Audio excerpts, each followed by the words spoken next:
पाठ माटी वाली विद्यासागर नौटियाल द्वारा लिखी गई। शहर के सेमल का तप्पड़ मोहल्ले की ओर बने आखिरी घर की खोली में पहुंचकर उसने दोनों हाथों की मदद से अपने सिर पर धरा बोझ नीचे उतारा। मिट्टी से भरा एक कंटर। माटी वाली टिहरी शहर में शायद ऐसा कोई घर नहीं होगा जिसे वह न जानती हो या जहां उसे न जानते हो। घर के कुल निवासी बरसों से वहां रहते आ रहे हैं, किराएदार, उनके बच्चे तलक। घर घर में लाल मिट्टी देते रहने के उस काम को करने वाली वह अकेली है। उसका कोई प्रतिद्वंदी नहीं। उसके बगैर तो लगता है टिहरी शहर के कई एक घरों में चूल्हा का जलना तक मुश्किल हो जाएगा। वह ना रहे तो लोगों के सामने रसोई और भोजन कर लेने के बाद अपने चूल्हे चौके की लिपाई करने की समस्या पैदा हो जाएगी। भोजन जुटाने और खाने की तरह रोज की एक समस्या। घर में साफ लाल मिट्टी तो हर हालत में मौजूद रहना चाहिए। चूल्हे चौके को लिपने के अलावा साल दो साल में मकान के कमरों दीवारों की गोबर लिपाई करने के लिए भी लाल माटी की जरूरत पड़ती रहती है। शहर के अंदर कहीं माटा खाना है ही नहीं। भागीरथी और भीलागंगा दो नदियों के तटों पर बसे हुए शहर की मिट्टी इस कदर रेतीली है कि उससे चूल्हों की लिपाई का काम नहीं किया जा सकता। आने वाले नए नए किराएदार भी एक बार अपने घर के आंगन में उसे देख लेते हैं तो अपने आप माटी वाली के ग्राहक बन जाते हैं। घर घर जाकर माटी बेचने वाली नाटे कद की एक हरिजन बुढ़िया माटी वाली। शहरवासी सिर्फ माटी वाली को नहीं, उसके कंटर को भी अच्छी तरह पहचानते हैं। रद्दी कपड़े को मोड़कर बनाए गए एक गोल डिल्ले के ऊपर लाल चिकनी मिट्टी की चुलबुल भरा कनस्तर टिका रहता है। उसके ऊपर किसी ने कभी कोई ढक्कन लगा हुआ नहीं देखा।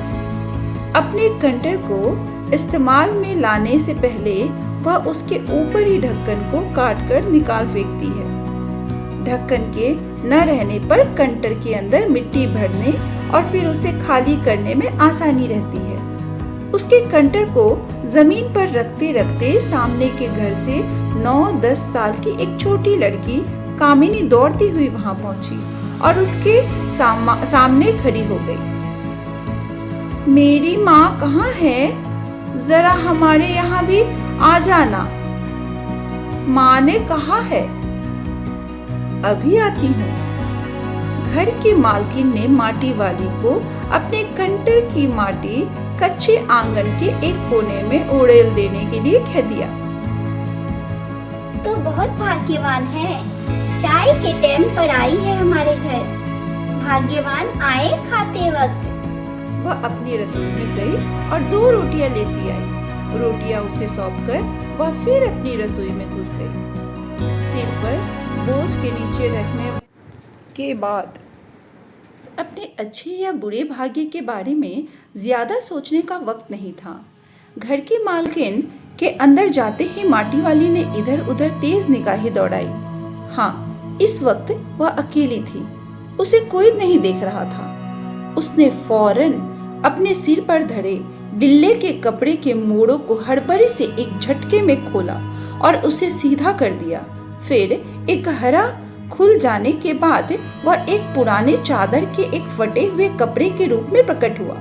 मालकिन के बाहर आंगन में निकलने से पहले उसने चुपके से अपने हाथ में थामी 2 रोटियों में से एक रोटी को मोड़ा और उस कपड़े में लपेटकर गांठ बांधी।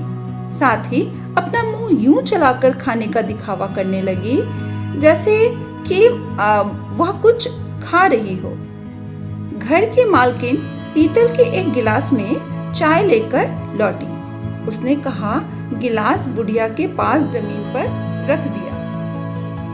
ले, सद्दा बासी साग कुछ है नहीं अभी, इसी चाय के साथ निगल जा। माटी वाली ने खुले कपड़े के एक छोर से पूरी गोलाई में पकड़कर पीतल का वह गिलास चाय फूंक फूंक कर उसे उठाकर पीने लगी। अपने होठों में गिलास के किनारे को छुआने से पहले वह उसे सू सू करके फूंक कर ठंडा करने का प्रयास करने लगी। तब रोटी के टुकड़ों को चबाते हुए धीरे धीरे चाय सुड़कने लगी। चाय तो बहुत अच्छा है, साग हो जाती है ठकुराइन जी। भूख तो अपने में एक साग होती है बुढ़िया, भूख मीठी या भोजन मीठा। तुमने अभी तक पीतल के गिलास संभाल कर रखे हैं। पूरे बाजार में और किसी के घर में अब नहीं मिल सकते ये गिलास। इनके खरीदार तो कई बार हमारे घर में चक्कर काट कर लौट गए। पुरखों की गाढ़ी कमाई से हासिल की गई चीजों को हराम के भाव में बेचने को मेरा मन गवाही नहीं देता। हमें क्या मालूम कि ऐसी तंगी के दिनों में अपनी जीभ पर कोई स्वादिष्ट चटपटी चीज रखने के बजाय मन महसूस कर दो दो पैसे जमा करके उन्होंने खरीदी होगी इन चीजों को, जिनकी हमारे लोगों की नजरों में अब कोई कीमत नहीं रह गई। बाजार में जाकर पीतल का भाव पूछो जरा, दाम सुनकर दिमाग चकराने लगता है। और ये व्यापारी हमारे घरों से हराम के भाव इकट्ठा कर ले जाते हैं। तमाम बर्तन भांडे, कांसे के बर्तन भी अब गायब हो गए हैं सब घरों से। इतनी लंबी बात नहीं सोचते बाकी लोग। अब जिस घर में जाओ वहां तो स्टील के भांडे दिखाई देते हैं या फिर कांच और चीना मिट्टी के। अब इस उम्र में इस शहर को छोड़कर हम जाएंगे कहाँ? अपनी चीज का मोह बहुत बुरा होता है मालकिन। मैं तो यही सोचकर पागल रहती हूँ, कहाँ जाएंगे? यह जगह छोड़ना हो तो हम कहाँ जाएंगे? माटी वाली इस बात को लेकर बहुत चिंतित थी। ठकुराइन जी जो जमीन जायदाद वाले मालिक हैं, वे तो कहीं भी अपना ठिकाना बना लेंगे, पर मैं सोचती हूँ मेरा क्या होगा? मेरी तरफ देखने वाला तो कोई भी नहीं। चाय खत्म कर माटी वाली ने एक हाथ में अपना कपड़ा उठाया और दूसरे में खाली कंडर और खोली से बाहर निकलकर सामने के घर में चली गई। उस घर में भी कल हर हालत में मिट्टी ले आने के आदेश के साथ उसे 2 रोटियां मिल गई। उन्हें भी उसने अपने कपड़े के एक दूसरे छोर पर बांध लिया। लोग जाने तो जाने कि वह ये रोटियां अपने बूढ़े के लिए ले जा रही है।